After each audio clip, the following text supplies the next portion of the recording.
युग और मन्नत की कहानी एपिसोड 104। मेहता बंगलो। सुबह का समय। रेहान जल्दी उठकर वर्कआउट के लिए चला गया। इधर नैना वॉशरूम में फ्रेश होने चली गई क्योंकि रात में रेहान दूसरे कमरे में सोया था। जब रेहान वर्कआउट से अपने कमरे में आया तो एक नज़र चारों तरफ घुमाकर देखा तो उसे नैना दिखाई नहीं दी। वह सीधे वॉशरूम में जा रहा था कि अंदर से दरवाज़ा बंद था तो उसे समझ गया कि नैना वॉशरूम में है तो वह सोफे पे जाकर बैठ गया। 10 मिनट के बाद जब नैना वॉशरूम से बाहर आई, मिरर के सामने खड़े होकर अपने बालों को टॉवेल से पोंछ रही थी। नैना आज लाइट ब्राउन कलर की साड़ी पहनी हुई थी। उसने अभी तक अपने ब्लाउज़ की डोरी भी नहीं बांधी क्योंकि वह अभी अभी वॉशरूम से सीधे बाहर आई जो थी।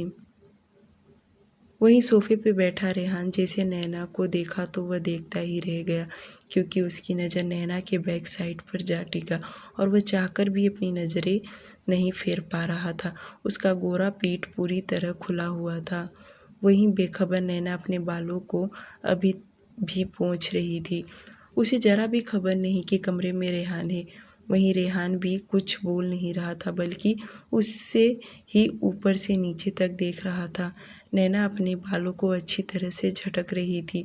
झटकने के बाद उसने अपने हल्के हाथों से बालों को पोंछकर टॉवेल को साइड में रख अपने दोनों हाथों से बालों को संवारने लगी।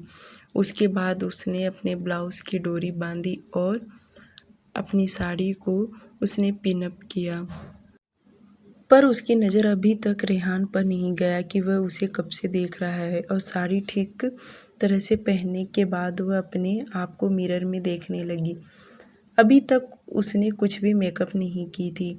जब वह ड्रेसिंग टेबल से बिंदी उठाकर मिरर में खुद को देखते हुए माथे पर बिंदी लगाई। बिंदी लगाते वक्त उसकी नज़र मिरर में गई जो पीछे हल्का सा रेहान का चेहरा दिखाई दिया। जब नैना ने उसे पूरी तरह से घूरकर देखी तो रेहान को देख वह चौंक गई और झट से पीछे घूमी तो सच में रेहान एक पैर दूसरे पैर पर रखकर बैठा था। उसे इस तरह से देख नैना को अंदर से बहुत शर्मिंदगी महसूस हुआ क्योंकि भले वह दोनों शादीशुदा हो पर अभी तक एक साथ बिस्तर पर भी वे दोनों नहीं सोए थे। यहाँ तक कि उन दोनों में ज़मीन आसमान की दूरियाँ थी। प्यार जैसा शब्द तो अभी तक दोनों की तरफ से दिखाई नहीं दे रहा। पहले पहले तो नैना को शर्मिंदगी महसूस हुआ पर वह अचानक से उसे रेहान पर गुस्सा भी आने लगा कि वह चोरों की तरह चुपचाप बैठ उसे देख रहा है। वह अपने मन ही मन खुद से बोली, क्या इन्हें जरा भी शर्म नहीं कि मैं तैयार हो रही हूँ तो चोरों की तरह बैठे ऐसे देख रहे हैं। नैना के चेहरे से ही पता चल रहा था कि वह कितने गुस्से में है। वहीं रेहान सोफे से उठ खड़ा हुआ और उसके सामने आकर खड़ा होते हुए बोला, तुम हो गई फ्रेश? नैना गुस्से के वजह से अंदर ही अंदर दांत पीस रही थी। रेहान उसके चेहरे को देख समझ गया कि वह काफ़ी गुस्से में दिखाई दे रही है। पर रेहान बड़े पोलाइट आवाज़ में बोला, खूबसूरत लड़कियां सुबह सुबह गुस्सा करती हुई अच्छी नहीं लगती। अगर इसी तरह गुस्सा करोगी तो तुम्हारी मेकअप भी उतर जाएगा। रेहान सुबह सुबह उसके साथ फ्लर्ट कर रहा था जो देख नैना चिढ़ते हुए बोली, और आपको कहाँ से दिखाई दिया कि मैंने मेकअप की हूँ? मेकअप नहीं की हो पर करने तो जा रही थी ना। रेहान अपनी आईब्रो ऊपर करते हुए बोला। जो सुन नैना बोली, तो आप चोरों की तरह लड़कियों को देखते हैं। अगर नैना खुद के लिए बोलती तो शायद रेहान को गुस्सा नहीं आता, पर वह बाकी लड़कियों के लिए बोल रही है जिसकी वजह से उसे अंदर से गुस्सा आ गया और वह आंख दिखाते हुए बोला, क्या कहा तुमने? तुम क्या पागल हो जो सुबह सुबह बेवकूफ़ों वाली बातें किए जा रही हो? नैना भी कोई चुप बैठने वालों में से नहीं थी। वह भी नाराज़ होते हुए बोली, तो क्या आपको दिखाई नहीं दे रहा इस कमरे में मैं भी रह रही हूँ और मैं भी अभी रेडी हो रही थी, तो आप इस कमरे में कैसे आ गए? नैना की बातें सुन तो रेहान ने अपने आईब्रो सिकुड़ा लिया और उसे घूर कर देखते हुए बोला, ओ हेलो, क्या तुम भूल गई हो, ये कमरा मेरा है। हाँ पता है, ये कमरा आपका है। अब इस कमरे में मैं भी रहती हूँ, तो अब मेरा भी आधा हक हुआ। तो जब भी मैं तैयार होती रहूँ तो आपको बाहर जाना पड़ेगा, समझे आप। उसकी बातें सुन रेहान कुछ सोचते हुए आगे बोला, लगता है मैंने कुछ ज़्यादा ही गलती कर दिया हूँ, जो अब मुझे सुधरना चाहिए। उसकी बातें सुन नैना आंखें छोटी करते हुए से देख रही थी। वह नहीं समझ पा रही थी कि एक्चुअली में कहना क्या चाहता है। वहीं रेहान अपना बोलना जारी रखा, एक्चुअली मुझे दूसरे कमरे में सोने नहीं जाना चाहिए, तो अब से मैं इसी कमरे में इसी बेड पर तुम्हारे साथ सोने वाला हूँ। इतना बोल रेहान सीधे वॉशरूम में चला गया और उसके जाने के बाद नैना सोचने लगी कि अभी अभी रेहान क्या बोला। वह ऐसे ही सोचती रही, पर जल्दी से उसकी कही हुई बातों को उसने नज़रअंदाज करके मिरर के सामने खड़ी हो जल्दी से तैयार होने लगी, क्योंकि नीचे नारायण जी ब्रेकफास्ट के लिए उसका इंतज़ार करते होंगे, जिसके चलते नैना जल्दी से रेडी होकर नीचे आ गई और आते ही किचन में जाकर नारायण जी और रेहान के लिए ब्रेकफास्ट बनाई। नैना कमरे से बाहर निकली और सीधे नीचे आई और आने के साथ ही उसने नारायण जी को गुड मॉर्निंग विश किया और किचन में जाकर उनके लिए और रेहान के लिए दोनों के लिए ब्रेकफास्ट रेडी करने लगी। लगभग उसका आधे घंटे में सभी के लिए ब्रेकफास्ट तैयार हो गया। नैना और सर्वेंट कदम दोनों मिलकर डाइनिंग टेबल पर ब्रेकफास्ट लगा ही रहे थे कि उतने में रेहान भी आ गया। रेहान जैसे डाइनिंग टेबल के पास आकर रुका और नैना को देखा, जो कि उसे ही देख रही थी, और दोनों की नज़र आपस में टकरा गया। अभी थोड़ी देर पहले नैना ने उससे कहा था कि वह लड़कियों को चोरी चोरी देखता है, जिससे से रेहान को काफ़ी गुस्सा आया था, पर वह बात को नहीं बढ़ाना चाहता और वह चुपचाप जाकर डाइनिंग टेबल पर बैठ गया। रेहान के बैठते ही नैना ने उसके लिए प्लेट में और उसमें ब्रेकफास्ट रखी। रेहान चुपचाप खाने लगा। रेहान और नारायण जी ब्रेकफास्ट कर ही रहे थे कि उसी वक्त अभय आ टपका। उसको आता देख सभी की नज़र उसी पर गया।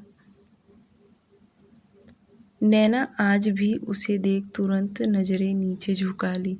रेहान चोरी छुपके नैना को ही देख रहा था, जो कि अभय को देख उसने अपनी नज़रें नीचे झुका लिए थे। रेहान अब चाहता था कि दोनों का फिर से दोस्ती करा दे। एक्चुअली वह दोनों तो एक दूसरे को भाई बहन का रिश्ता मानते थे, पर रेहान उन दोनों को पहले के जैसा पैचअप करवाना चाहता था, पर सुबह सुबह नहीं। अब वह कोई अच्छा रास्ता ढूंढ के निकालने वाला था।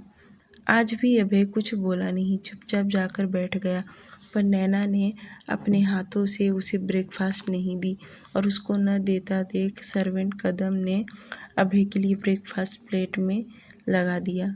ये देख नारायण जी को अच्छा नहीं लगा, पर वह भी जानते थे कि नैना कौन से सफ़र से गुजरी है, इसलिए उन्होंने इस मैटर को कुछ नहीं कहा। वह चाहते थे कि उनके बच्चे आपस में निपटा ले।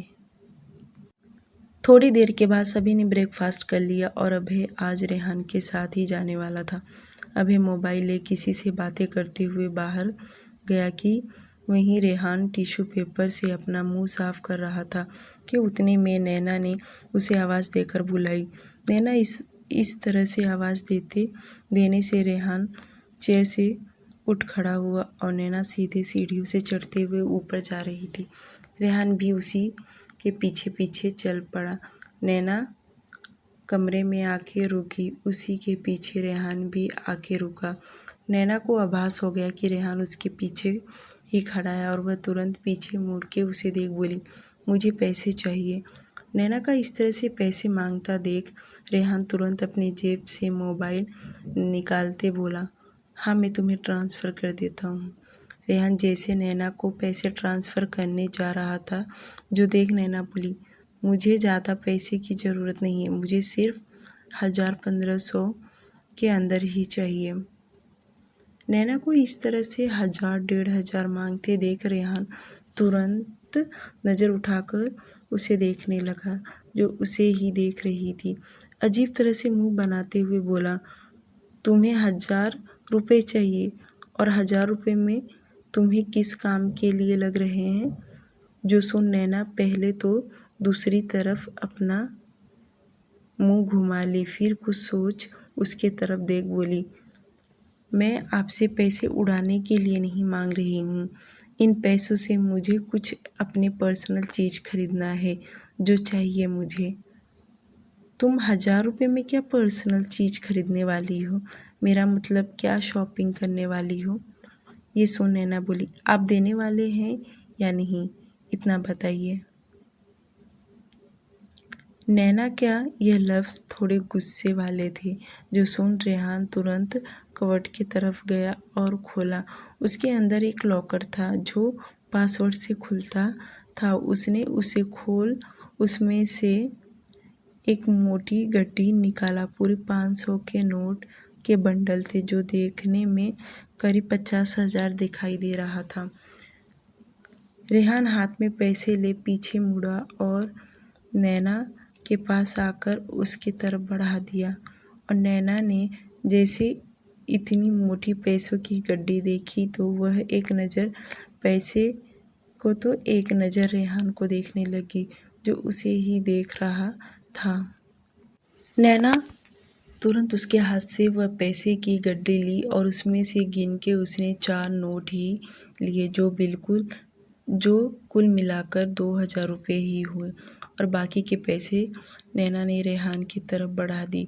रेहान अपनी आईब्रो सिकुड़ाते हुए उसे देख रहा था और उसने उसके हाथ से पैसे नहीं लिए बल्कि सवाल करते हुए बोला, क्या तुम मुझे बताओ कि 2000 में तुम कौन सा बड़ा शॉपिंग करने वाली हो? नैना बोली, मैंने बताया ना आपको, मुझे अपने कुछ पर्सनल चीज़ खरीदना है और मैं इतने पैसों में खरीद लूँगी। रेहान बोला, तो ये बाकी के पैसे तुम अपने पास ही रखो।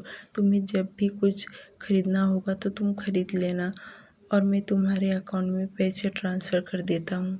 इतना बोल रेहान जाने को मुड़ा कि नैना तुरंत उसके सामने आकर खड़ी हो गई और उसका हाथ पकड़ वह बाकी के पैसे उसके हाथ में रख दी जो कि रेहान को बिल्कुल भी अच्छा नहीं लगा।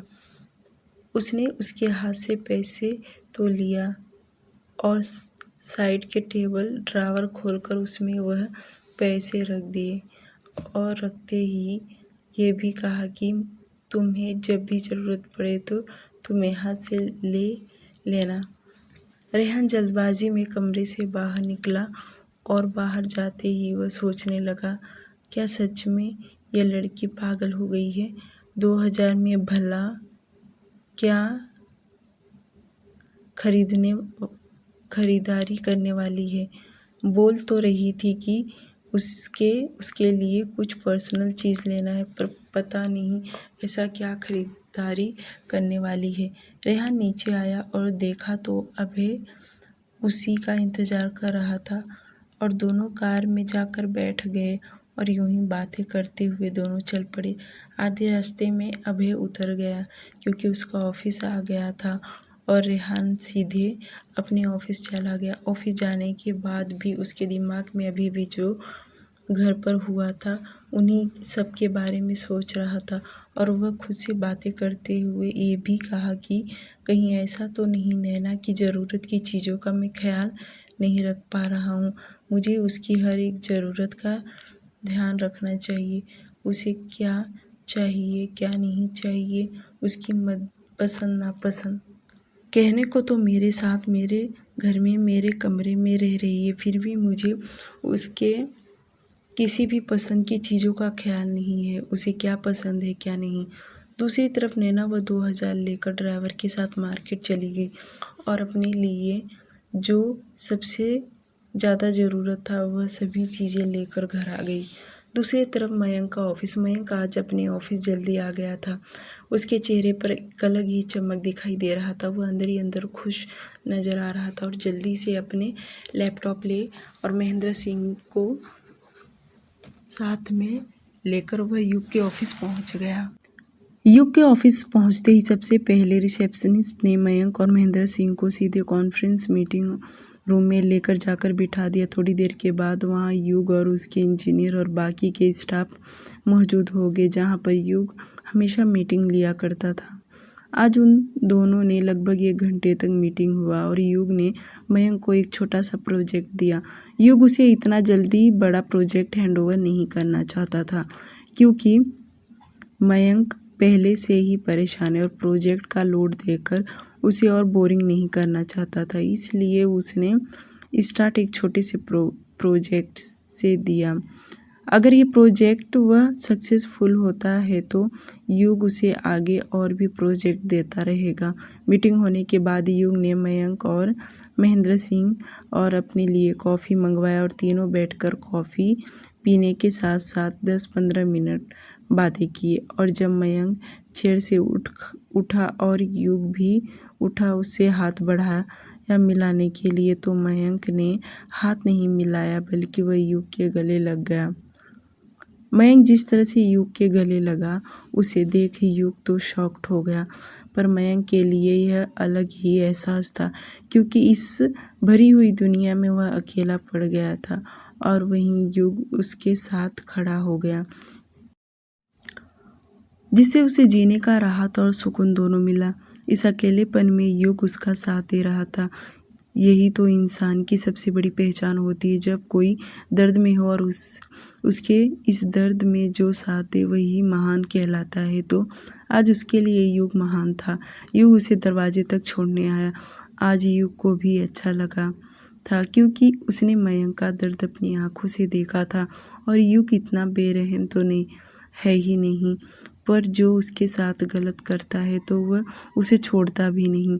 मयंक की हालत और परिस्थिति देख युग को उस पर दया आ गया था, इसलिए तो वह उसकी मदद करने लगा। मयंक अपने ऑफिस आया और आने के साथ ही वह काम पर लग गया। कल और आज में मयंक आज काफ़ी हद तक खुश नज़र आ रहा था। और तो और उसने रघु को कॉल करके थोड़ी जानकारी भी लिया कि वह लोग पीहू को ढूंढ रहे या नहीं, जिसके बदले में रघु ने उसे बताया कि उसका काम चालू है। अब मयंक रघु पर ही भरोसा कर सकता था। और दूसरा मन्नत, उसने सोचा आज शाम को मन्नत के घर जाकर फिर से उससे पूछूंगा, क्योंकि अब तो युग ने उसे अपने घर जाने का परमिशन जो दे रखा था। देखते देखते दिन गुजर गया और शाम हुआ। मयंक जल्दी से ऑफिस से बाहर निकला और युग के घर पहुंच गया। उसके मेंशन पहुंचते ही हमेशा की तरह गार्ड ने उसे आज भी गेट पर ही रुका लिया, क्योंकि मन्नत ने कहा था कि उसे अंदर ना आने दे। गार्ड ने अंदर जाकर इन्फॉर्म किया कि मयंक शर्मा छोटी मैम मन्नत जी से मिलने आए हैं। जो सुन मन्नत को काफ़ी गुस्सा आया और उसने गार्ड को वापस कह दिया कि अंदर ना आने दे। मयंक का यूं ही बार बार बजाज मेंशन में आना मीरा जी ने मन्नत से पूछा कि यह कौन है, क्यों बार बार आ रहा है और वह तुमसे ही मिलना चाहता है। मन्नत ने भी मीरा जी से बोली कि वह उनके पड़ोस में रहता है और उसने सब कुछ डिटेल्स में नहीं बताया, यहाँ तक कि शॉर्टकट में बता दी। वह पीहू के बारे में बताकर किसी का भी मूड नहीं खराब करना चाहती थी। बातों को शॉर्टकट में बताकर रफा दफा कर दी। आज भी मयंक 7 बजे से लेकर 8 बजे तक यूं ही गेट पर खड़ा था। युग तो अपने ऑफिस में था, वह अभी तक आया नहीं था और मन्नत बाहर नहीं गई, बल्कि वह टेरेस पर से जाकर उसे देख रही थी और उसने गार्ड को तो पहले ही मना कर दिया था। यूं ही 1 घंटे तक रुकने के बाद मयंक अपने घर चला गया, पर मन्नत उससे मिलने के लिए बाहर नहीं गई। मयंक अपने आप को सजा दे रहा था जो उसे पीहू के साथ किया था। मयंक के जाने के बाद करीब आधे घंटे के बाद ही युग की कार मेंशन के अंदर दाखिल हुआ। जब युग अपने कमरे में आया तो मन्नत ने उसे बता दिया कि आज भी मयंक घर आया था, पर मैंने उसे अंदर नहीं आने दी। जो सुन युग सोचने लगा कि मयंक हार नहीं मानेगा। जब तक उसे पीहू मिल नहीं जाती।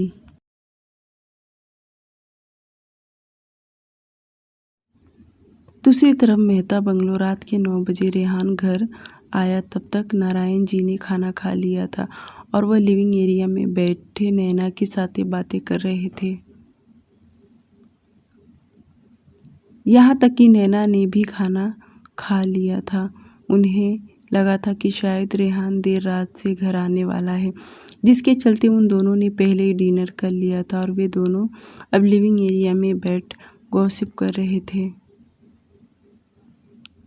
रेहान मोबाइल पर अभय से बातें करते हुए बंगले के अंदर एंटर हुआ और उसकी नज़र सीधे सोफे पर बैठे नैना और अपने डैड पर गया। वह उन्हें देख हल्की स्माइल किया और सीढ़ियों से चढ़ते हुए ऊपर चला गया। कमरे में आने पर भी रेहान अभय से फ़ोन पर बातें कर रहा था और यूं ही बातें करते करते वह कबर्ड के पास पहुंच गया। उसने जैसे दरवाज़ा खोला कि उसमें से कुछ चीज़ें नीचे गिरी और रेहान जैसे नज़र उठा के नीचे देखा तो सैनिटरी पैड 1-2 बड़े पैकेट नीचे गिर गए थे। वहीं रेहान कबर्ड के तरफ देखा तो यह नैना का कबर्ड था जो उसने स्लाइड डोर खोल दिया था। रेहान जल्दी से नीचे झुका और वह पैकेट उठाकर अलट पलट कर देख तुरंत अंदर रख दिया और दरवाज़ा बंद किया। बाजू वाले कबर्ड से अपने कपड़े निकाल हाथ में लिया और मोबाइल बंद करके टेबल पर रख सीधे वॉशरूम में चला गया। तकरीबन 20 मिनट के बाद वॉशरूम का दरवाज़ा खुला और रेहान नाइट वेयर पहन बाहर निकला और हाथ में मोबाइल ले सीढ़ियों से उतरते हुए नीचे आया। अब लिविंग एरिया में कोई नहीं था। नैना नारायण जी को लेकर उनके कमरे में चली गई थी और उन्हें मेडिसिन दे सोने के लिए कह दी। वहीं रेहान बाहर दरवाजे पर से दोनों को देख रहा था। नैना जैसे बाहर निकलने को पलटी तो रेहान को देख वह साइड होते हुए बाहर निकली और सीधे किचन में चली गई और रेहान के लिए खाना गर्म करके डाइनिंग टेबल पर लगाने लगी। थोड़ी देर में रेहान भी आकर डाइनिंग टेबल पर बैठ गया और नैना ने उसके प्लेट में खाना तैयार कर दी, जो देख रेहान चुपचाप खाना खाने लगा। तभी रेहान के दिमाग में थोड़ी देर पहले जब उसने गलती से नैना का कबर्ड खोल दिया था तब उसे सैनिटरी पैड देखा, जिससे उसे याद आया कि शायद नैना के पीरियड्स चालू हैं। जो याद आते रेहान मन ही मन सोचा कि क्यों ना उससे पूछे, पर उसे पूछने के लिए बहुत अजीब लग रहा था। उसे बुरा भी लग रहा था कि नैना इतनी देर तक जगी है, ऊपर से उसके लिए खाना गर्म करना ठीक नहीं रहेगा। रेहान यही सब सोच आखिरकार बोला, नैना तुम जाकर आराम करो, मैं खाना खाकर आ जाऊंगा। रेहान का इतना कहना कि नैना मन में सोचने लगी, अब इन्हें क्या हो गया, यह क्यों मेरी इतनी फिक्र कर रहे हैं। नैना ने कुछ कहा नहीं बल्कि चुपचाप बैठी रही। उसको न जाता देख रेहान भी अब कुछ बोला नहीं बल्कि जल्दी जल्दी उसने खाना खा लिया। उसके खाना खाने के बाद नैना उठी और सीधे कमरे में आ गई। 2 मिनट के बाद रेहान भी उसके पीछे पीछे कमरे में आया। नैना पहले अपने कपड़े बदल लिए और जैसे रेहान कमरे में आया उसने दरवाज़ा बंद किया, जो देख नैना उसे घूरकर देखने लगी, क्योंकि बाकी दिन तो रेहान दूसरे कमरे में सोता था। अगर कभी कमरे में सोया भी होगा तो नैना सोफे पर सोया करती थी। आज नैना ने बिना कोई सवाल जवाब किए तुरंत बेड से पिल्लो उठाई और सोफे की तरफ बढ़ गई, जो देख रेहान घूर कर देखते हुए बोला, नैना तुम बेड पर जाकर सो जाओ। क्या आप यहीं सोने वाले हैं? नैना का इतना कहना कि रेहान अजीब तरह से चेहरा बना लिया। उसे घूरकर देखते हुए बोला, क्या मतलब यहाँ सोने वाला हूँ? ये कमरा मेरा है, तो मैं यहाँ नहीं सोऊंगा तो कहाँ सोऊंगा? रेहान का इतना कहना कि नैना उसकी तरफ देख बोली, ठीक है आप बेड पर सो जाइए, मैं यहाँ सो जाती हूँ। रेहान तुरंत नैना के सामने आकर खड़ा हो गया और उसे रोकते हुए बोला, नैना बेड पर जाओ, जाकर सो जाओ, मुझे ज़्यादा बहस करना पसंद नहीं है। रेहान थोड़ा सीरियस होकर बोला था, जिससे नैना तुरंत बेड की तरफ बढ़ी और पिल्लो रखकर ब्लैंकेट ठीक करते हुए लेटकर सोने लगी। उसने अपनी ओर का लाइट भी बंद कर दी। वहीं रेहान खड़े होकर उसे देख रहा था। अब वह भी बेड पर जाके बैठा। उसके बैठने से नैना को आभास हो गया कि रेहान बेड पर बैठा है। इसका मतलब वह भी आज बेड पर ही सोने वाला है, जिसे नैना ने थोड़ा सा ब्लैंकेट अपने चेहरे पर से हटाई और तिरछी नज़र करके उसे देखने लगी, पर वह ठीक तरीके से उसे देख नहीं पा रही थी। अगर वह पूरा घूमती तो शायद रेहान को देख पाती और रेहान भी उसे देख जाता। रेहान बल्कि सोया नहीं था। वह बेड पर बैठे ब्लैंकेट आधा अपने शरीर पर डाल दिया और मोबाइल में देखने लगा। रेहान के बेड पर बैठने से नैना सो नहीं पा रही थी, बल्कि इधर उधर बार बार करवट बदलने लगी, जिसे देख रेहान को बहुत अजीब लगा और वह समझ भी गया कि नैना अनकंफर्टेबल हो रही है, जिसके चलते रेहान अपना मोबाइल साइड में रखा और एक नज़र नैना को देख बोला, तुम आराम से सो जाओ। अगर ऐसे ही रात भर करती रहोगी तो कमर में दर्द होने लगेगा। रेहान का इतना कहना कि नैना अपने चेहरे से ब्लैंकेट हटाई और रेहान को देखने लगी।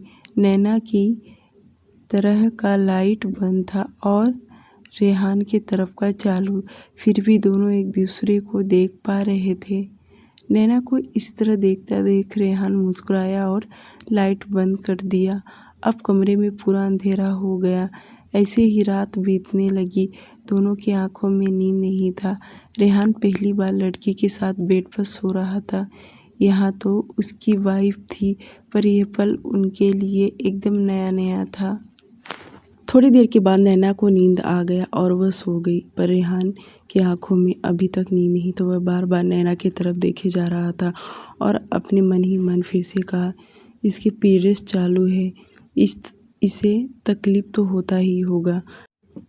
रेहान काफ़ी देर तक नैना के बारे में सोचता रहा। फिर उसे याद आया कि नैना ने शायद यही सैनिटरी पैड्स सब लेने के लिए उसने पैसे मांगे थे। अब जाकर रेहान को समझ में आया। थोड़ी देर तक रेहान उसके बारे में सोचता रहा और थोड़ा सा ऊपर उठा और अपनी तरफ का लाइट बंद किया तो देखा नैना एकदम गहरी नींद में सोई थी। 2 मिनट रेहान उसे देखता रहा, फिर लाइट बंद कर दिया और खुद भी सो गया। अगली सुबह 6 बजे बजाज मेंशन। युग उठा तो मन्नत उसके ऊपर सोई हुई थी। युग उसे साइड में लेटाया और उठने को हुआ कि मन्नत भी उठ गई और तुरंत उसके गले में हाथ डाल वापस उसे बेड पर लेटा दी और खुद उसके ऊपर आ गई।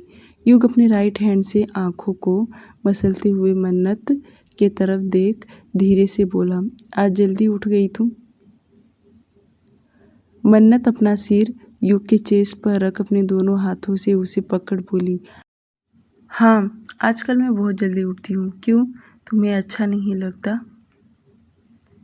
जो सुन युग मुस्कुराया और बोला, आजकल मतलब मैं तो तुम्हें कभी नहीं देखा जल्दी उठते हुए।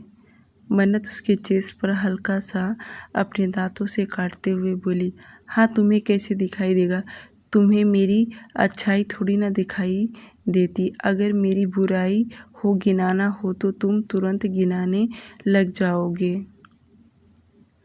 जो सुन युग फिर मुस्कुराया और उसके गालों पर अपने अंगूठे से रब करते हुए बोला, मैं और तुम्हारी बुराई कैसे कर सकता हूँ? मुझे रहना जो है, वरना अपनी छोटे छोटे दांतों से तुम मुझे घायल कर दोगी। यूं ही दोनों काफ़ी देर तक बिस्तर पर मस्ती करते रहे। युग जब भी उठता मन्नत जानबूझकर उसके ऊपर लेट जाया करती, कभी उसके चेस्ट पर तो कभी उसके शोल्डर पर हल्की हल्की बाइट भी करने लगी। जब मन्नत नहीं उठी तो युग उसे धमकी देते हुए बोला, अगर तुम उठी नहीं तो तुम्हारे साथ वह सब कुछ करने लगूंगा जो कि तुम सुबह सुबह नहीं चाहोगी। जो युग चाहता था वह मन्नत बिल्कुल भी नहीं करती, जिसके चलते वह उठ गई और युग बेड से उठा वर्कआउट के लिए चला गया। उसके जाते ही मन्नत भी उठकर वॉशरूम में फ्रेश होने चली गई और खुद से बोली, मुझे आज किसी भी हालत में प्रकाश राव से मिलकर एक बार बात करना चाहिए। एक बार पता तो चले जाए आखिर युग के पापा का राज क्या है। करीब आधे घंटे के बाद युग वर्कआउट करने के आया और फ्रेश हुआ। हमेशा की तरह आज सभी लोग एक साथ में ब्रेकफास्ट किया और युग ऑफिस चला गया। मन्नत उसके जाने का इंतज़ार कर रही थी कि कभी युग जाए कि उसे बाहर निकलने का मौका मिले। सुबह का वक्त मेहता बंगलो। नैना की जब आँख खुला तो वह रेहान की तरफ अपना चेहरा करके सोई थी। वहीं रेहान चेहरा नैना की तरफ था, पर दोनों ने थोड़ी सी दूरी था। रेहान नाइट टी शर्ट पहना था जो लाइट ब्लू कलर का था, जिसमें वह काफ़ी ज़्यादा हैंडसम दिखाई दे रहा। यूं ही नैना उसे 1 मिनट तक देखती रही। तभी उसे रियलाइज़ हुआ कि रेहान को वह किस नज़र से देख रही है। नैना जल्दी से उठकर बैठ गई, बेड से उठी और सीधे वॉशरूम में चली गई। उसके जाते ही रेहान अपनी आंखें खोल दिया, जैसे उसे पता हो कि नैना उसे ही देख रही है, और अचानक से उसके होठों पर हल्की सी स्माइल आ गया जो ना समझ के बाहर। दूसरी तरफ बजाज मेंशन सभी घर वालों ने एक साथ में मिलकर ब्रेकफास्ट किया और युग अपने टाइम पर ऑफिस के लिए निकल गया। उसके जाते ही करीब 1 घंटे के बाद मन्नत मीरा जी से बोली कि उसे आज नैना से मिलने जाना है। उसका कॉल आया था, वो मिलना चाहती है। मन्नत ने मीरा जी से झूठ बोली। अगर वह कोई सामान लेने जाने के लिए बोलती तो उसके साथ काव्या भी आने को कहती, क्योंकि आज उसे कोई चांस नहीं मिल रहा था पूछने के लिए, और काव्या भी आज लिविंग एरिया में ही बैठी थी। अगर वह उसके सामने से जाती तो ज़रूर काव्या जिद करने लगती कि उसे भी आना है, जिसकी वजह से मन्नत अपने कमरे में बाहर बहुत देर तक यूं ही सोचती रही कि क्या झूठ बोले। फाइनली उसे नैना का याद आया और उसने नैना को मैसेज में सब कुछ बता दिया था, और कुछ प्रॉब्लम आए तो नैना उसकी वाइफ है। करीब आधे घंटे के बाद मन्नत मार्केट पहुंच गई और जाने के टाइम पर ड्राइवर के साथ गई, पर पिछली बार की तरह आज भी ड्राइवर को चकमा दे गई और इंडिया न्यूज एजेंसी में पहुंची। प्रकाश राव की असिस्टेंट ने उन्हें इन्फॉर्म किया, मन्नत बजाज उनसे मिलने आई हुई है। मन्नत का नाम सुनते ही प्रकाश राव के चेहरे का रंग ही उड़ गया। उन्हें समझ में नहीं आया कि मन्नत को मना करने के बावजूद भी उन्हें परेशान कर रही है। कहीं उसकी वजह से उन्हें भारी कीमत ना चुकाना पड़ सकता है। प्रकाश राव के दिमाग में तरह तरह के ख्याल आने शुरू हो गए, और उन्हें पता था कि कुछ दिन पहले जब मन्नत उनसे रिक्वेस्ट कर रही थी तब उन्हें एक कॉल आया, और कॉल की शुरुआत में उन्हें धमकी दिया, अगर वह युग बजाज को मन्नत के बारे में नहीं बताएंगे तो युग बजाज को बता देगा और युग को उसके साथ करेगा बहुत दर्दनाक होगा। और जहाँ तक प्रकाश राव को पता है कि युग कितना भयानक दर्दनाक सजा देगा। पिछली बार प्रकाश राव ने तुरंत ही युग को बता दिया, जिसके चलते युग ने उन्हें कुछ नहीं किया। इस बार भी प्रकाश राव ने सोचा क्यों न वह फिर से युग को बजाज को सब कुछ बता दिया जाए, ताकि आने वाले समय में उन्हें परेशानी न भुगतना पड़े। उन्होंने तुरंत अपना मोबाइल ले युग बजाज के ऑफिस में कॉल किया, उन्हें इन्फॉर्म कर दिया कि युग बजाज से अभी इसी वक्त बात करना है। इधर मन्नत बैठकर प्रकाश राव का इंतजार कर रही थी कि कब वह अंदर कैबिन में बुलाएंगे, और प्रकाश राव ने अपने असिस्टेंट से कह दिया था कि वह बिजी है, थोड़ी देर के बाद बात करेंगे। उधर कैबिन में बैठे उन्होंने सब कुछ फिर से युग को कॉल लगाया, और इस बार युग ने उनका कॉल रिसीव किया। क्योंकि पिछली बार उन्होंने कॉल किया तो युग बिजी था, जिसकी वजह से उसने कॉल रिसीव नहीं किया। जैसे कॉल रिसीव किया, हेलो बोला। इधर से प्रकाश राव बोले, मिस्टर युग बजाज, आपकी वाइफ मन्नत बजाज फिर से ऑफिस आई है। मैंने उन्हें अभी बाहर वेट करने के लिए कह दिया है और सबसे पहले मैंने आपको इन्फॉर्म करना सही समझा। मन्नत का नाम सुनते ही युग अजीब सा चेहरा बना लिया और वह सोच में पड़ गया। इस लड़की को थोड़ी भी डर नहीं। आखिरकार युग को समझ गया कि घर पर जरूर कुछ न कुछ झूठ बोलकर ही निकली होगी। युग सख्त आवाज में बोला, तुम उसे वहीं बिठा कर रखो, मैं थोड़ी देर में पहुंचता हूँ। युग का इतना कहना कि प्रकाश राव हाँ भर दिया और दोनों ने अपने अपने तरफ से कॉल कट किया। युग अपना मोबाइल ले अपने मॉम को कॉल करने जा रहा था, फिर कुछ सोचकर उसने कॉल नहीं किया, बल्कि उसने ड्राइवर को कॉल किया। युग को समझ गया कि इस वक्त कौन से ड्राइवर के साथ मन्नत गई होगी। युग का कॉल देख ड्राइवर कॉल रिसीव किया। युग उससे जो कुछ पूछा वह सब ड्राइवर ने उसे बता दिया कि वह इस वक्त कहाँ है, क्योंकि पिछली बार मन्नत उसे एक मॉल में गई थी और वह दूसरे रास्ते से निकल गई। आज भी उसने वैसे ही किया। आज युग ने घर पर किसी को कॉल करे, उसने काव्या को कॉल लगाया। उसने एक फाइल के बहाने पूछा। उसने ऐसा दिखाया कि मन्नत घर में नहीं है। बाकी लोगों को लगे जैसे कि युग को पता हो। युग ने अपने घर से लेकर ड्राइवर से लेकर सारी इन्फॉर्मेशन निकाल लिया।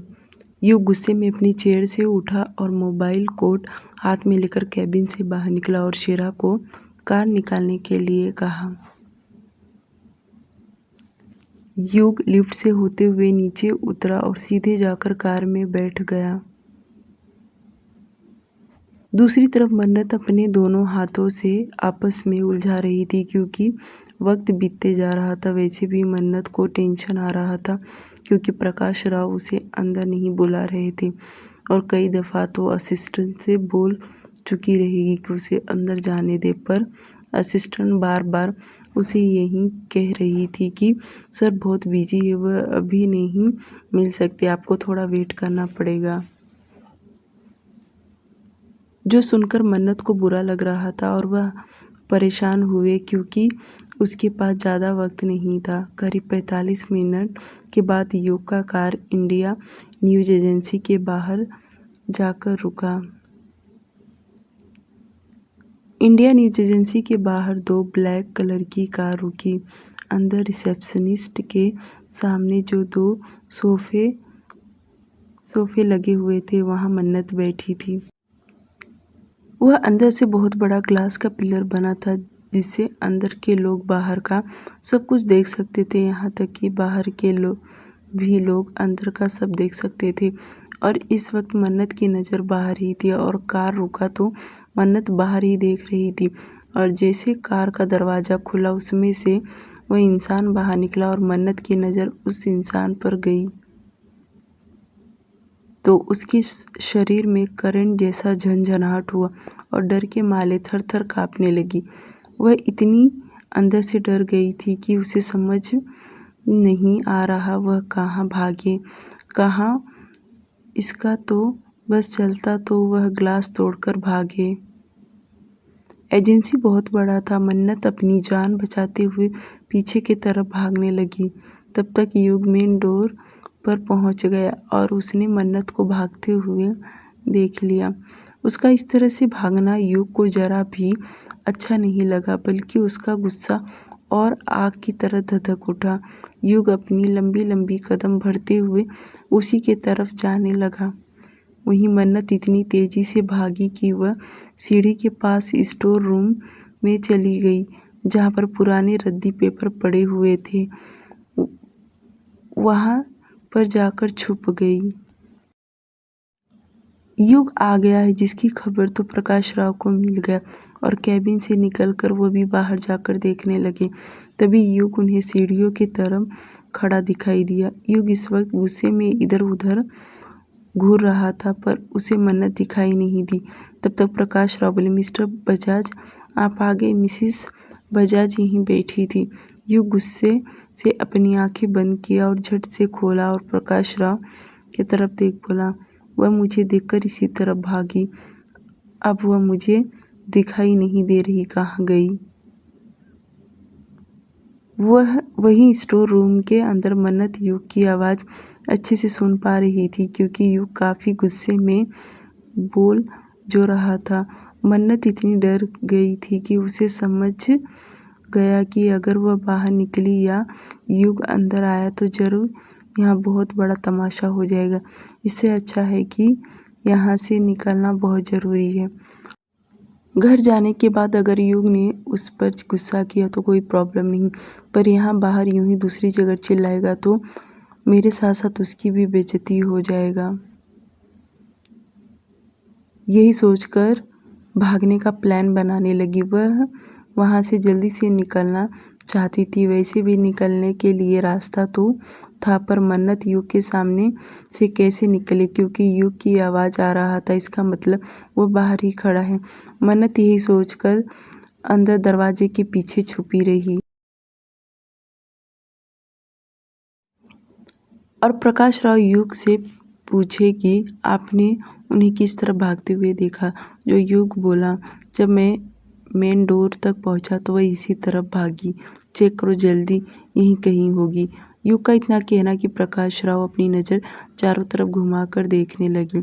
उन्हें भी डाउट आया कि मन्नत जरूर स्टोर रूम में ही छुपी होगी। मन्नत का इस वक्त दरवाजे के पीछे छुपी हुई थी। दरवाज़ा पहले से ही खुला था जिसके चलते मन्नत को अंदर जाने में आसानी हुआ, पर मन्नत ने अंदर से दरवाज़ा नहीं बंद की। अगर वह बंद करती तो कोई भी बाहर से तोड़ सकता, इसलिए वह शांति से चुपचाप दरवाजे के पीछे छुपी रही। वहीं जब प्रकाश राव ने दरवाज़ा खोला तो अब मन्नत सांसें उल्टी लेने लगी। वह इतनी डर घबरा गई थी कि उसे समझ में नहीं आ रहा कि वह क्या करे। प्रकाश राव स्टोर रूम में दाखिल हुए। उनके पीछे युग भी अंदर आया। प्रकाश राव जहाँ तहाँ देख रहे थे, वहीं युग भी नज़र सामने की ओर था कि उतने में मन्नत दरवाजे के पीछे से निकली और बाहर भागी। उसके अचानक से भागने से युग और प्रकाश राव दरवाजे की तरफ देखे। मन्नत मेन डोर के तरफ नहीं भागी बल्कि सीढ़ी के पास से एक रास्ता पीछे साइड जाने का था। यह रास्ता मन्नत को पहले से ही पता था और वह उसी के तरफ भागी। उसको भागता देख तुरंत प्रकाश राव और युग पीछे पलटकर देखे और मन्नत बड़े चालाकी से उस रास्ते से निकल गई क्योंकि यह रास्ता उसे पहले से ही पता था। जब भी एजेंसी का कोई सामान आता था तो पीछे के ही रास्ते से आया जाया करता था और कई दफ़ा तो मन्नत और नैना इसी रास्ते से निकली हुई थी। प्रकाश राव की ज़्यादा उम्र होने की वजह से वह धीरे से चले, पर युग उनके साइड से तेजी से वह भी उसी तरफ भागा जिस तरफ मन्नत भागी। युग चिल्लाया, रुक जाओ मन्नत। युग 2 बार आवाज़ लगाया कि मन्नत स्टॉप, भागो मत, मैं तुम्हें कुछ नहीं करूँगा। मन्नत बाहर निकली, पर बाहर आते ही जो उसके हाइट का दीवार बना था उस पर चढ़ गई। जब तक युग आया तब तक मन्नत भागने की कोशिश की, पर बेचारी को उस पर से कूदना पड़ा और वह पीछे की ओर कूद पड़ी। युग भी समझ गया कि मन्नत डर की वजह से भाग रही है और मन्नत जैसे नीचे कूद कर गिरी, उसके मुंह से एक जोरदार चीख निकला, आह युग। मन्नत जो गिरी तो वह उठ नहीं पाई। वहीं युग भी उसे दीवार पर चढ़कर उसी के तरफ छलांग लगाया। मन्नत एकदम जमीन पर गिर चुकी थी, उसे उठा भी नहीं जा रहा था। वहीं युग उसके दोनों शोल्डर को पकड़ उठाया तो देखा उसके घुटने से ब्लीडिंग होना चालू हो गया, जो देख उसके ड्रेस में बाहर निकल रहा था। युग को मन्नत पर इतना गुस्सा आया था, पर पैर से खून देख उसका गुस्सा गायब हो गया और वो परेशान होते हुए बोला, कहाँ लगा तुम्हें चोट? बहुत लगा तुम्हें? कुछ नहीं होगा। युग लगातार यही बोले जा रहा था और उसने तुरंत अपना मोबाइल ले शेरा को कॉल किया कि पीछे साइड गाड़ी लेकर आए। 5 मिनट में शेरा कार लेकर युग के पास जाकर खड़ा हो गया और युग मन्नत को गोद में ले उठाया और कार के पीछे साइड ले उसे बैठ गया। युग शेरा से बोला कि वह तुरंत हॉस्पिटल चले। थोड़ी देर में वे दोनों युग मन्नत को लेकर डॉक्टर निहारिका के हॉस्पिटल पहुंच गया। इतना ज़्यादा भी चोट नहीं लगा था, पर जो भी उसके घुटने से चोट लगा था जिससे उसे ब्लीडिंग आ रहा था। युग उसे अंदर लेकर जाकर बिठाया। डॉक्टर निहारिका बाहर आई। उन्होंने ड्रेस को ऊपर किया और उसके घुटने पर जो थोड़ा सा चोट लगा था उस पर ड्रेसिंग कर दी। अब जाकर मन्नत को राहत मिला, पर उसे दर्द बहुत हो रहा था। उसके हाथ की उंगलियां में भी चोट लग गया था। युग को गुस्सा उस पर इतना आ रहा था, पर वह बिल्कुल भी उसे चिल्लाना नहीं चाहता था। करीब आधे घंटे तक वे लोग हॉस्पिटल में ही रुके रहे। उसके बाद युग मन्नत को गोद में ले वापस कार में बिठाया और वहां से चल पड़े। शेरा कार को घर जाने के तरफ मोड़ा, पर युग उसे रोकते हुए बोला कि वह घर न जाए, आज वह विला पर चले। जो सुन मन्नत तो अंदर तक कांप गई, क्योंकि उसे अब युग का खौफ नजर आने लगा।